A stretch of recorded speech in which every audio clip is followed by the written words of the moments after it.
Caros irmãos e irmãs em Cristo Jesus, ainda na alegria do Cristo ressuscitado, celebramos este segundo domingo da Páscoa do Senhor, recordando que este domingo, de modo especial, contemplamos a misericórdia do Senhor. Esta misericórdia que, como bem descrita pelo Senhor, busca a ovelha perdida. Alegra-se com a conversão daqueles que voltam ao Senhor, mas também esta misericórdia, para que seja de fato derramada sobre nossa vida, exige-nos que sejamos misericordiosos. Aqueles que têm o coração duro para o outro, para o próximo, também não têm o coração amável, sincero para Deus. E aqui entramos no tema central do Evangelho, do Santo Evangelho de hoje, a importância do testemunho. Naquele sábado santo, na madrugada, já na entrada do domingo, quando o Senhor ressuscita, na primeira hora da manhã, as mulheres vão ao túmulo para terminar o serviço de embalsamamento que não puderam fazer na sexta-feira por ser dia sagrado. E elas encontram o túmulo vazio. E o anjo lhes diz: por que procurais entre os mortos aquele que está vivo? Ressuscitou conforme disse. As mulheres, como bem ouvimos no domingo passado, correm para dar a notícia aos discípulos, que estão como fechados dentro de uma casa com medo da perseguição.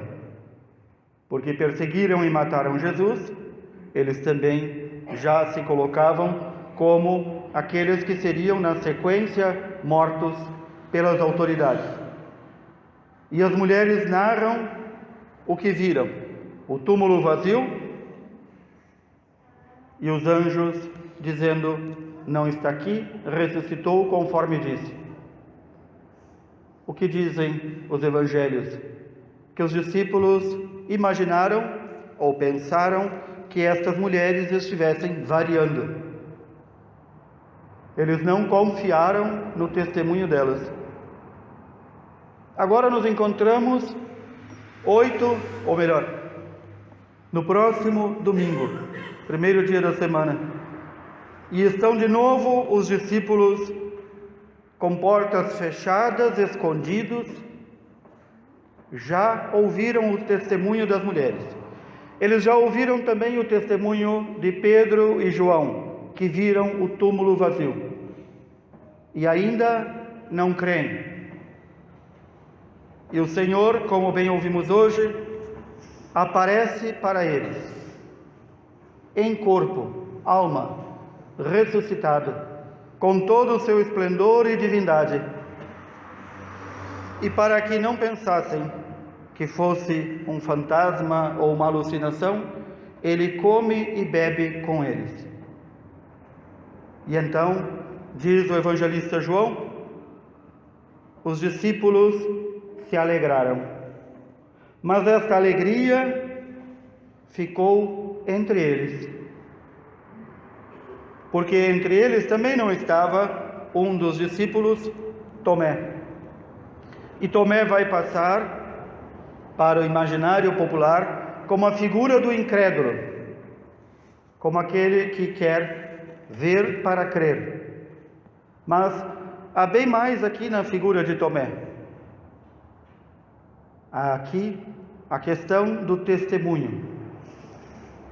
Os discípulos contam a Tomé, que não estava: nós vimos o Senhor.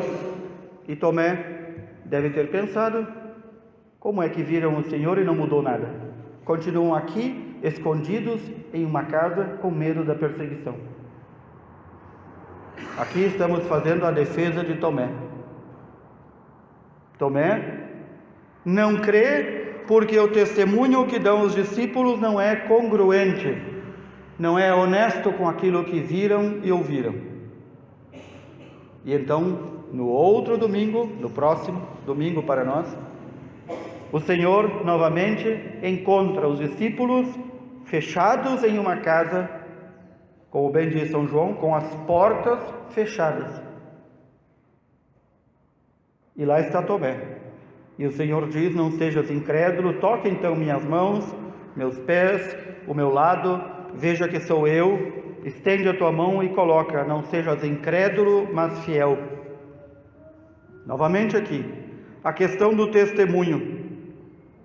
O Senhor aparece pela primeira vez aos discípulos, sopra sobre eles, derrama sobre eles o Espírito Santo, como a promessa de que, entre tantas promessas, de que aqueles a quem eles perdoarem os pecados serão perdoados. Graça e dom do Espírito Santo. E aqueles que os discípulos, não perdoarem os pecados serão retidos, não serão perdoados.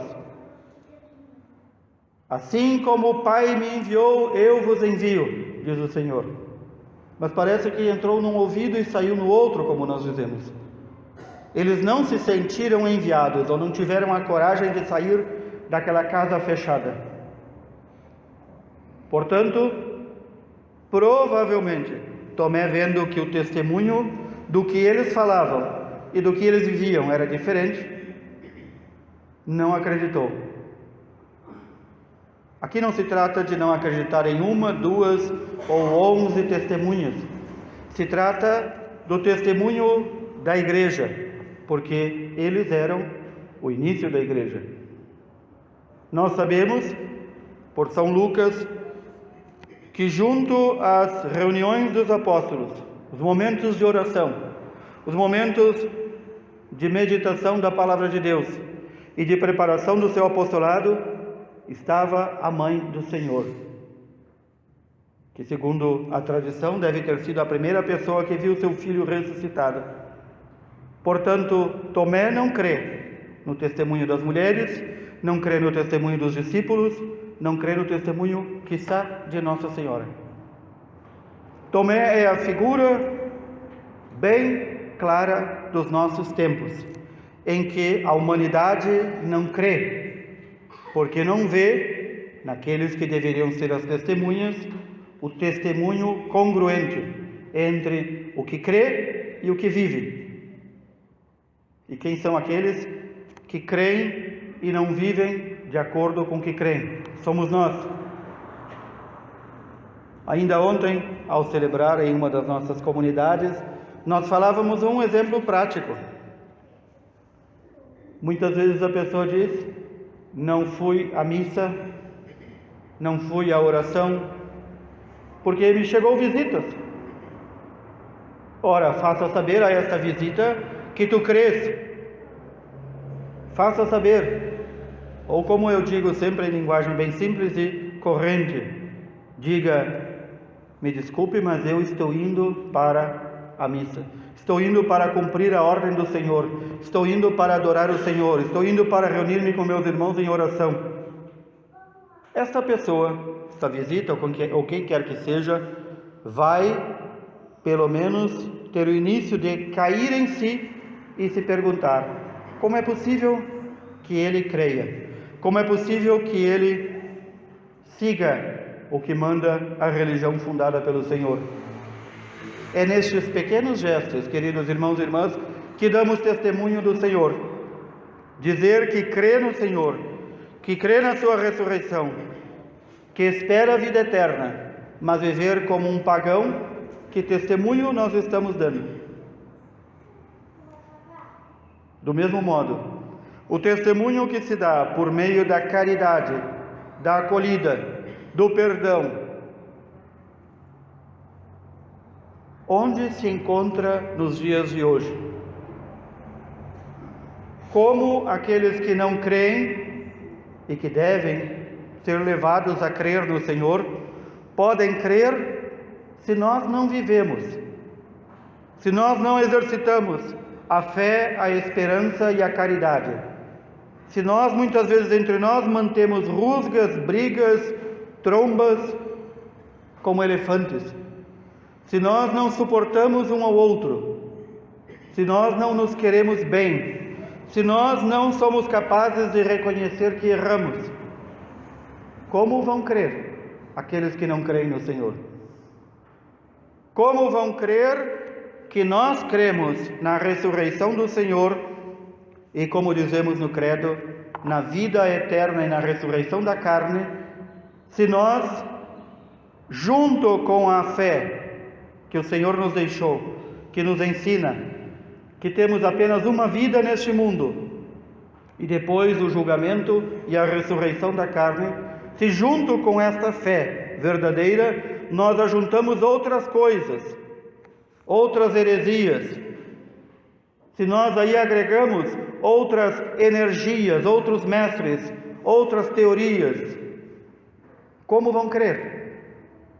Como vão crer que o Senhor Jesus é o nosso único e suficiente Salvador, se nós temos e ajuntamos para nós mestres que ensinam o contrário do Senhor?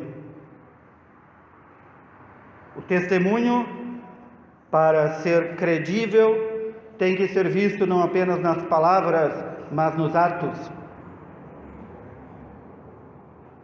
São João nos diz, ao final deste capítulo 20 do Evangelho que hoje ouvimos, o Senhor fez muitos sinais diante dos discípulos, e não só diante deles. São Paulo vai dizer que ele, o Senhor ressuscitado, comeu, bebeu, andou, caminhou, falou, fez novamente os milagres, maiores ainda que quando estava na sua vida aqui na terra, maiores ainda após a sua ressurreição, a muitos, a mais de 500 de São Paulo. Como nós nos imaginamos neste ambiente em que não vemos os sinais do Senhor, não vemos nem sinais portentosos de milagres, nem vemos a fé cristã ser vivida. A fé se tornou, por um artifício de Satanás, para muitos, uma questão de foro íntimo, em que eu vivo no interior da minha casa, no interior da minha vida, quando a fé envolve sempre ser enviado. O Senhor não deu a fé, não fundou a sua igreja para cada um viver a sua vida em particular e viver esta fé para si, mas para que ela seja comunicada, para que ela seja transmitida, para que ela seja ensinada e, mais importante ainda, para que ela seja vivida. Só assim nós poderemos dizer que, crendo, teremos vida verdadeira em nome de Jesus. São João diz: tudo isso foi escrito, tudo isso foi narrado para que acrediteis que Jesus é o Cristo, Jesus é o Messias, o Filho de Deus, não um Filho de Deus como nós, mas o Filho de Deus, e para que, crendo, tenhais a vida em seu nome. Não recebemos a fé, não recebemos o batismo para que tenhamos uma fé particular, mas para que essa fé seja comunicada e transmitida, e para que os que não creem, vendo a nossa vida, o nosso testemunho e nossas obras, possam também chegar a crer. Para isso é que nós fomos resgatados pelo Senhor. São João, no livro do Apocalipse, ele diz: vi este como que filho de homem, o Senhor ressuscitado, vestido com a túnica comprida, com a faixa de ouro em volta do peito. Ao vê-lo eu caí, e ele me disse: não tenhas medo, eu sou o primeiro e o último, aquele que vive. Estive morto, mas agora estou vivo para sempre. Eu tenho a chave da morte, da região dos mortos. É o Senhor quem tem a chave da morte e da região dos mortos. É o Senhor, o Cristo, que pode nos dar a ressurreição e a vida eterna. Agora, logo mais, quando rezarmos novamente o credo, quando juntos dissermos creio, eu pediria a todos que neste domingo, no qual contamos de forma especial com a misericórdia do Senhor, nós contemplemos bem isto que nós estamos professando. Professar a fé significa dizer com a boca e com o coração: eu creio, nós cremos. E não eu creio nisso e tu crê naquilo. Eu creio, nós cremos. Nós cremos naquilo que nos ensinaram os apóstolos. Nós cremos naquilo que o Senhor ensinou aos apóstolos. Nós cremos naquilo que o Pai mandou o Filho nos ensinar. Que o Senhor nos mantenha fiéis, vigilantes e nos faça verdadeiras testemunhas de seu Filho ressuscitado, para que aqueles que não creem possam crer também por meio do nosso testemunho. Louvado seja nosso Senhor Jesus Cristo.